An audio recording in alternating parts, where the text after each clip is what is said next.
കുട്ടികളൊക്കെ വളരെ വേഷമായിട്ട് സംഗതി ഏതായാലും വളരെ വൃത്തിയായിട്ടുണ്ട്. സംഗതി വളരെ വൃത്തിയാകണമെന്നാണ് നമ്മുടെ മനസ്സിൽ. ബാക്കിയല്ല അതെയാ എന്താ വിളക്കും വട്ടി ആളും വെച്ചൊക്കെ നിറയെ കൂടിയിട്ട് എന്താ പരിപാടി? പരിപാടിയാണ് ഇങ്ങോട്ട് വന്നിരിക്കുന്നത്. ഇത് വർഷം തോടി നടത്തി വരാനുള്ള ഉച്ചിമാകാളി അമ്മന്റെ പൊങ്കൽ മഹാഉത്സവമാണ്. അതെ, അതിനോടനുബന്ധിച്ച് ഇന്നിവിടെ കളിയാക്കി. അതെയാ നിങ്ങൾ നമ്മളെ കളിയാക്കാൻ വേണ്ടി വന്നിരിക്കുകയാണ്. കളിയാക്കാൻ പരിഹസിക്കുന്ന കാക്ക്. അതായത് പുറാട്ട് നാടകം. ഈ പുറാട്ട് നാടകം നമുക്ക് തീരെ മനസ്സിലായില്ല. പുറാട്ട് നാടകം പറഞ്ഞ അറിയില്ല. അയ്യേ അറിയില്ല. നാട്ടിലിട്ട് വളർത്തിട്ട് എന്തായാലും പറയുന്നു. പുറാട്ട് നാടകം പറഞ്ഞ പുരാതനമായിട്ടുള്ളതാണ്. ആദ്യം കളി, പിന്നെ പാട്ട്, പിന്നെ തമാശ, അങ്ങനെ കളിയായി പോയിക്കൊണ്ടിരിക്കും. സുമാർ വരെ എത്തിയിട്ടുണ്ടാവും. കുരിശേരി കടന്നുണ്ടാവും.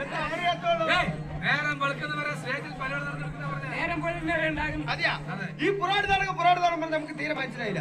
ഇതിൽ ആന ഉണ്ടാവോ?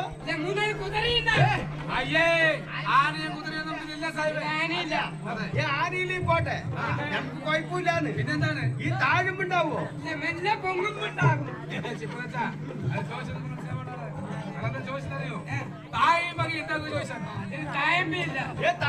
പോട്ടെ ആ വേലി ഉണ്ടാവില്ലേ? ആ കാണുന്ന മതിൽ അങ്ങനെ പോയിക്കൊണ്ട്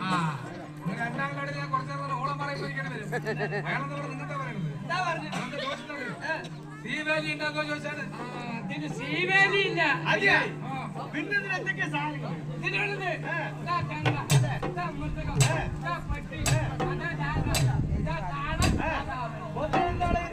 മൂപ്പര് അവിടെ തന്നെ ഉണ്ടോട്ടെ. നമുക്ക് അറിയാത്തോട് ചോദിക്കട്ടെ, ഈ പുറാട് നടക്കും പറഞ്ഞേ, ഈ കളിന്റെ നാഥനാണ്? ഈ കളിന്റെ മെയിനായ നാദം പറയുന്ന ആള് പാലക്കാട് ജില്ലന്റെ ഉള്ളിൽ പേരും പ്രസക്തിയും ഗവൺമെന്റ് അംഗീകരിച്ച് അപാരടം കൂടി വാങ്ങിയ ഒരു മഹാനാണ്. അതെയാ ആരാത്? എരുമിയൂർ രാമകൃഷ്ണൻ പറയണത്തിന്റെ മെയിനായ ഒരു മുറി രാമകൃഷ്ണനാ? ഒരു മുറി അരമുറിയൊന്നല്ല സാഹിബ്. അതെയാ മൂപ്പർ നമ്മുടെ പഴയ ദോസ്തല്ലേ? മൂപ്പർ ഇപ്പോൾ ജീവനാടിയുടെ മയ്യത്തായ അതിന്റെ ഉള്ളിലുണ്ട്. അയാൾ ജീവനാടി ഉണ്ടാവോ അതോ മഞ്ഞത്തായ? മഞ്ഞത്തായ വലുത്തായ ചോദിച്ചത് ഈ സ്ഥലത്തോട് വന്നത് ചോദിച്ചാണ്.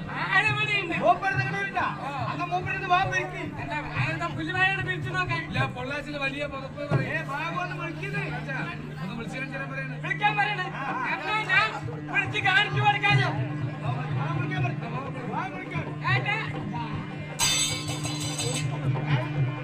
അവിടെ ലൈറ്റ് അതെ ആള് ഓ ഞമ്മള് അതെ. മൂപ്പരെക്കൊണ്ട് മനസ്സിലായി അസ്സലാമലൈക്കും ഇയാളെന്താണ് ഊളം പറയുന്നത് മതിലടി വന്നല്ല ഏ സാഹിബേ എന്താ ചൂടാകണം ഞമ്മളെന്താ പറയുന്നത് നിങ്ങളെന്താ പറയുന്നത് നിങ്ങളെന്ത് പറഞ്ഞു നിങ്ങൾക്ക് അഗ്രസ്റ്റായിട്ട് ഞാൻ പറഞ്ഞു ഞമ്മൾ അസ്സലാമലൈക്കും പറഞ്ഞാൽ ആലിക്കും ഒറ്റവാക്കലുള്ളൂ സാഹിബേ അസ്സലാം അലൈക്കും എന്ന് പറഞ്ഞാൽ അലൈക്കും അസ്സലാം അതാണ് എന്റെ മറുപടി അറിയാതെയല്ലേ പറയാതെ അപ്പൊ ഞമ്മള് സുയിപ്പാക്കണം നിങ്ങളുടെ വഷാക്കാനോ മോശക്കാനോ വേണ്ടി വന്ന ആളല്ല ഞാൻ നിങ്ങളൊരു മുസ്ലിംസ് പണ്ഡിതൻ കൃത്യമായിട്ട് 5 നേരം നമസ്കരിക്കുന്ന ഒരാളാണ് 4-5 പ്രാവശ്യം ഹജ്ജിന് കൊണ്ടുവന്ന രാജ്യമാണ് അസ്സലാം അലൈക്കും അലൈക്കും അസ്സലാം ഖുർആൻ തന്നെ എഴുതി വായിച്ചാലും അധികാവില്ല പക്ഷെ ഞാനൊരു ഹിന്ദുവാണ് നിങ്ങൾ ചെറുപ്പുറത്ത്